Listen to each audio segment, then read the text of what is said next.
Chiński niedźwiadek panda stał się w powszechnej świadomości symbolem zwierzęcia zagrożonego wyginięciem.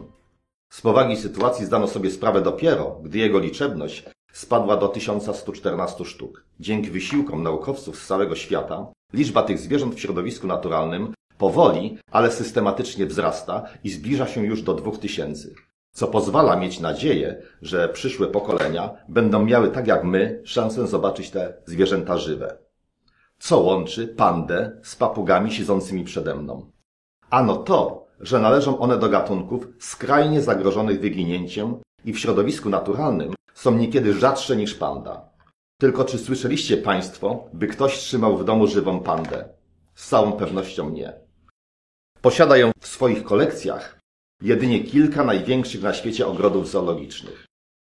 Takim symbolem wśród papug stała się ara modra, która w naturze całkowicie wyginęła, ale jest szansa na odtworzenie jej populacji z ocalałych osobników z hodowli. Drugim takim symbolem stała się nowozelandzka papuga kakapo. W tym jednak przypadku populacja jest odtwarzana z nielicznych osobników ocalałych w naturze. Nie do pomyślenia byłoby, gdyby ktoś w dzisiejszych czasach trzymał którąś z tych papug w swoim domu.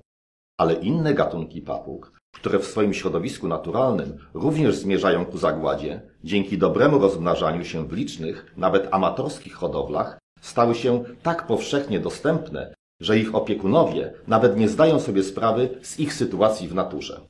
Konura słoneczna to jedna z najbardziej popularnych papug do towarzystwa, która trzymana jest w domach ze względu na wspaniałe barwy, łatwość nawiązywania relacji z ludźmi i zdolności naśladowcze. Tymczasem na stosunkowo niewielkim obszarze Ameryki Południowej żyje dziś już tylko od 1000 do 2500 dojrzałych płciowo ptaków.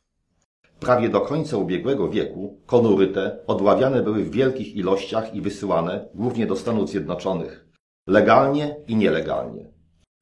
Tak niewielka ilość papug tego gatunku na stosunkowo niewielkim obszarze to poważne zagrożenie. Jakaś klęska żywiołowa lub epidemia może pozbawić nas na zawsze możliwości podziwiania tych pięknych papug w naturze. Druga z papug przede mną to amazonka żółtoszyja, której przekleństwem okazała się jej ogromna atrakcyjność jako papugi do towarzystwa. Wspaniały wygląd, łatwość oswajania i nieprawdopodobne wręcz zdolności naśladowcze uczyniły z niej, głównie w Stanach Zjednoczonych, jednego z najbardziej pożądanych pierzastych pupili.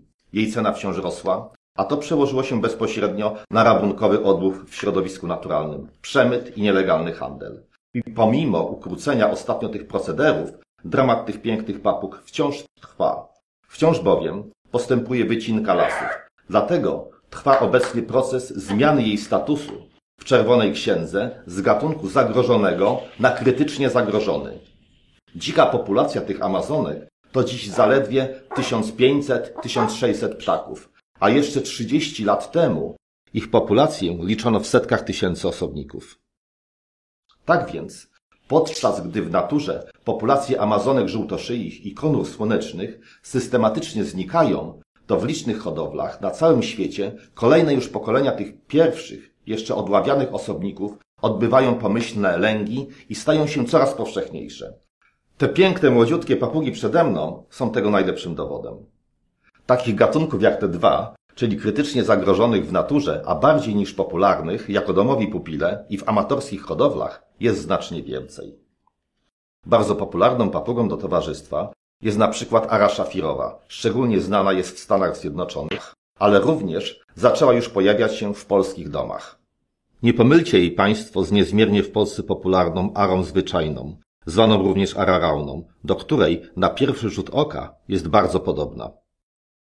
Dzika populacja ary szafirowej spada do krytycznego poziomu 135 osobników, ale dzięki programom ochrony powoli się odbudowuje. W 2008 roku stworzono dla nich rezerwat, w którym strzeże się je nawet przed drapieżnikami. Powstał również w ostatnich latach program promujący zastępowanie prawdziwych piór ar w tradycyjnych, tubylczych pióropuszach wykorzystywanych w świątecznych paradach i tańcach religijnych sztucznymi piórami. Dotąd jednak taki tradycyjny pióropusz kosztował życie minimum 10 ar. Tu mamy kolejną, dość popularną papugę którą możemy spotkać również w polskich domach, a która jest krytycznie zagrożona w swoim środowisku. Ale wielu ludzi nie zdaje sobie nawet sprawy, jak rzadką papugę posiada pod swoim dachem. A to wskutek zamieszania powstałego w wyniku zmian w jej systematyce i polskim nazewnictwie. Starsi hodowcy znają ją jako amazonkę ekwadorską. Taką też nazwę ma w wielu językach, bo właśnie pochodzi z małego skrawka Ekwadoru. I do 2014 roku była ona podgatunkiem amazonki zmiennej, którą z kolei wszyscy hodowcy mojego pokolenia znają jako żółtolicą, chociaż u obu dorosłe osobniki mają żółte policzki. Cały gatunek amazonki zmiennej miał się w naturze dobrze i do dziś zmienna posiada status gatunku najmniejszej troski.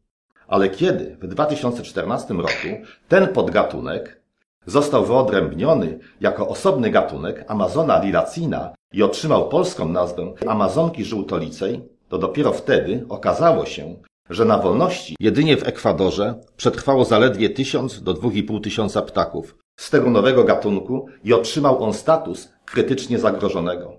Jakby jeszcze mało było tego zamieszania, to wielu hodowców posiadających pary hodowlane tego rzadkiego gatunku, zarejestrowane wcześniej jako podgatunek amazonki zmiennej, wciąż rejestruje tak samo ich potomstwo, czyli jako należące do tego powszechnie występującego w naturze gatunku, rozprzestrzenionego na znacznym obszarze Ameryk, a nie do tego wyodrębnionego i występującego tylko w zachodnim Ekwadorze. Być może mają rację, ponieważ wytłumaczenie problemu urzędnikom i zmiana dokumentów rejestracyjnych to prawdziwa droga przez mękę. Ale nieświadomi nabywcy kupują je od nich tak niepoprawnie zarejestrowane, nie zdając sobie sprawy, jak bardzo zagrożony wyginięciem gatunek posiadają. Krytycznie zagrożonym gatunkiem, występującym dość licznie w hodowlach, jest również kakadu żółtolica. Niech was nie zmyli jej podobieństwo do popularnej kakadu żółtoczubej. Papugi obu gatunków mają prawie identyczne czuby na głowie, jednak żółtolica jest mniejsza, a na jej policzkach są wyraźnie zaznaczone żółte plamy. Kakadu żółtoczube występują w Australii w tak ogromnych ilościach, że uznano je nawet za szkodniki upraw. Natomiast kakadu żółtolica w ilości około 1000 do 2500 sztuk zamieszkuje zaledwie kilka wysp w Indonezji, ale na żadnej z nich nie pozostało więcej niż kilkaset osobników. Na przykład na wyspie Komodo, słynnej z warana z Komodo, ich liczba spadła w ciągu 5 lat o 60%.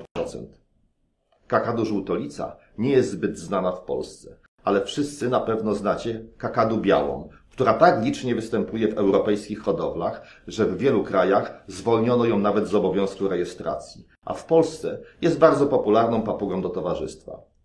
Tych, którzy się tym nie interesowali, na pewno zaskoczę informacją, że również jest, jeszcze nie krytycznie, ale już zagrożoną wyginięciem. Nie występuje ona bowiem wcale w Australii, jakby podpowiadała nam intuicja, razem z licznymi kakadu żółtoczubymi i różowymi, które zalewają nawet ulice australijskich miast, a jedynie na kilku maleńkich wysepkach Indonezji. A ostatnim, krytycznie zagrożonym gatunkiem, który chciałbym dziś przedstawić, jest papuszka ostrosterna. Jej populacja w rodzimej Tasmanii jest szacowana na poniżej 300 osobników. Natomiast w hodowlach, no może nie tyle polskich, ale już na przykład u naszych południowych sąsiadów, jest popularna prawie na równi z nimfą. Ale również w Polsce systematycznie rośnie jej popularność, również jako papugi do towarzystwa. Do jej zagłady doprowadziło, w połączeniu z wycinką lasów, sprowadzenie na Tasmanię nowych drapieżników, w tym lotopałanek, które zdziesiątkowały gniazdujące tam papuszki ostrosterne. Gatunek ten prowadzi wędrowny tryb życia. Latem odbywa lęgi we wschodniej Tasmanii, a na zimę przemieszcza się aż na kontynent australijski.